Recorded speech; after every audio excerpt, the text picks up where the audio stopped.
모두 반갑습니다. 오늘 이야기는 휠체어를 타는 아내가 남편에게 보내는 사연입니다. 한번 시작해 보도록 할게요. 저는 소아마비로 휠체어를 사용하는 39살 주부입니다. 제가 이렇게 글을 올리는 것은 저의 다리가 되어주는 고마운 남편에게 제 마음을 전하고 싶어서입니다. 저는 1살 때 열병으로 소아마비를 앓은 후 장애로 학교에 다니지 못했기에 멋진 글귀로 글을 쓰지는 못합니다. 제가 남편을 만날 수 있었던 것은 방송을 통해서입니다. 지난 1995년 우연히 라디오의 장애인 프로그램을 통해 문박 출입을 못하며 살고 있는 저의 사연이 나갔습니다. 그 당시 제주도에서 직장을 다니고 있던 지금의 남편이 제 이야기를 듣다가 들고 있던 펜으로 무심코 저의 주소를 적었답니다. 남편은 그 다음 날 바로 저에게 편지를 냈지만 저는 답장을 하지 않았습니다.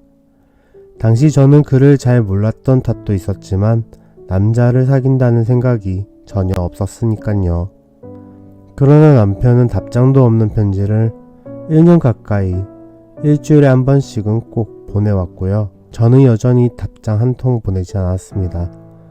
그러다 어느 날 남편은 주소 하나 달랑 들고 무작정 그 먼 곳에서 서울 금호동에 저희 집으로 찾아왔습니다. 제 사정상 반길 수 있는 입장이 아니었지만 그래도 그 먼 곳에서 저를 찾아온 사람이기에 손수 정성껏 식사 대접했습니다. 그렇게 저를 만나고 제주도로 돌아간 남편은 그날부터 일주일에 한 통씩 보내던 편지를 매일 일기처럼 적어 보내왔습니다. 그러던 어느 날 소포가 하나 왔는데 종이약 1000마리를 접어 걷지도 못하는 저에게 1000개의 날개를 달아 이 세상 어디든 날아다닐 수 있게 해주고 싶다며 보내온 것입니다.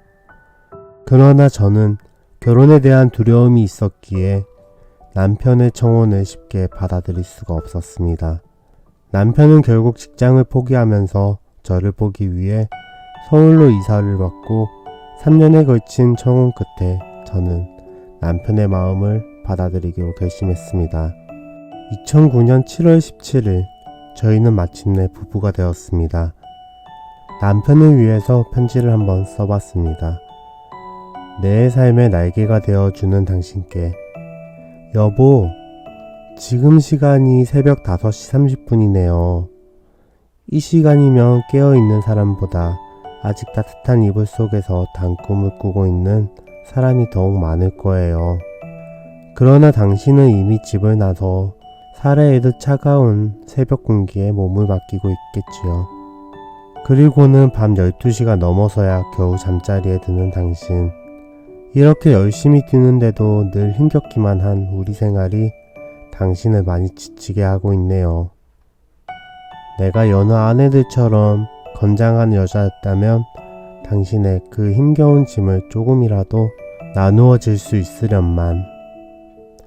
평생 휠체어의 도움을 받아야 하는 나는 그럴 수가 없기에 너무나 안타까워 자꾸 서러워집니다.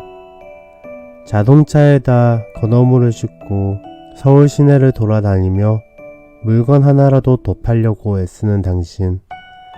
그런 당신을 위해 내가 할 수 있는 일은 물 한 방울, 전기등, 10원이라도 아껴 쓰는 것이 전부라는 현실이 너무 가슴을 아리게 합니다. 불편한 나의 다리가 되어주고 두 아이들에게는 나의 모신 엄마의 역할까지 해주고 16년 동안이나 당뇨로 병석에 누워 계신 친정어머니까지 모셔야 하는 당신입니다. 긴 병에 효자가 없다는데 어머니께 딸인 나보다 더 잘하는 당신이지요. 이런 당신께 자꾸 어리광이 늘어가시는 어머니를 보면 높은 연세 탓이라 생각을 하면서도 자꾸 속이 상하고 당신에게 너무 미안해 남모르게 가슴으로 눈물을 흘릴 때가 많답니다. 여보, 나는 가끔 깊은 밤 잠에서 깨어 지친 모습으로 깊이 잠들어 있는 당신을 물끄러미 지켜보며 생각합니다. 가엾은 사람. 전생에 무슨 죄를 지었기에 한평생 걷지 못하는 아내와 힘겹게 살아야 할까? 라고요. 그런 생각을 하며 나도 모르게 서러움이 북받치지만 자고 있는 당신에게 혹 들킬까봐 꾸역꾸역 목구멍이 아프도록 서러움을 삼키곤 합니다.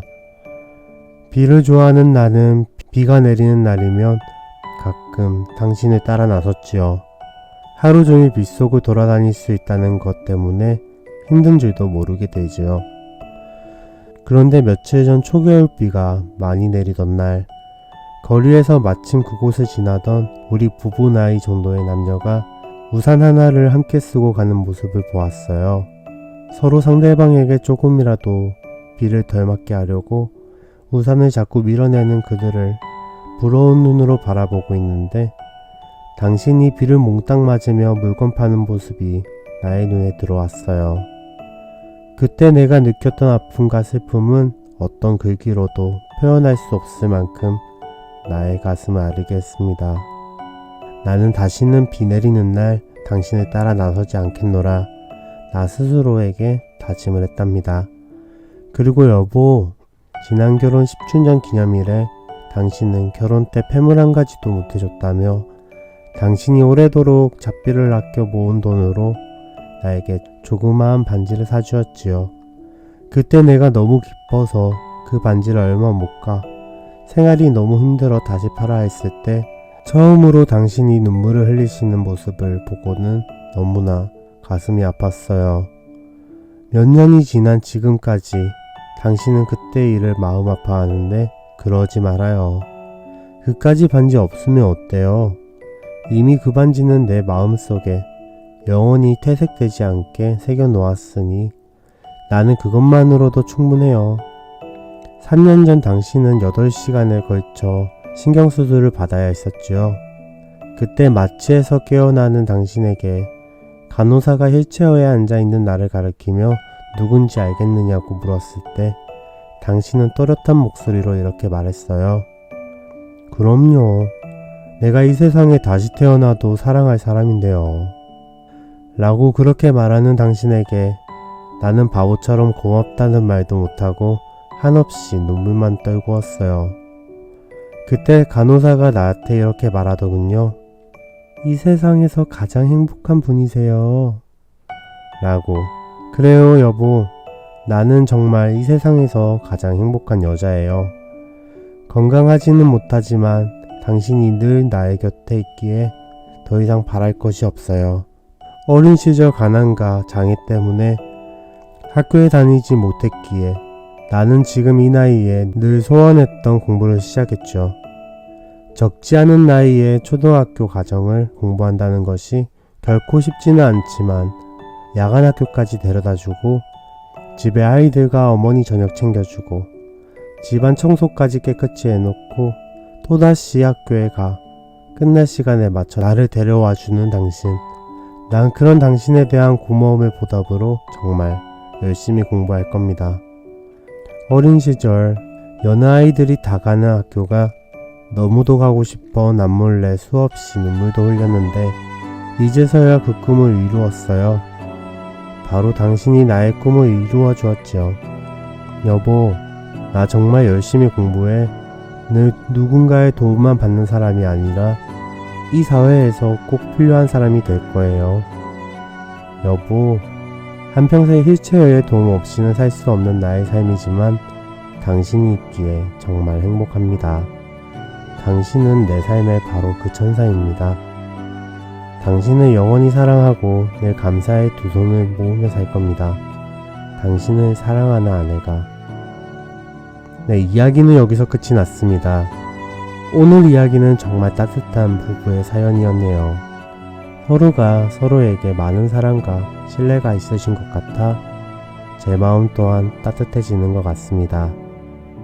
앞으로도 서로 의지하며 잘 지내시기 바랍니다. 네, 구독과 좋아요 부탁드리고요. 많은 사람들에게도 이야기가 전해지도록 많은 공유 부탁드립니다. 감사합니다.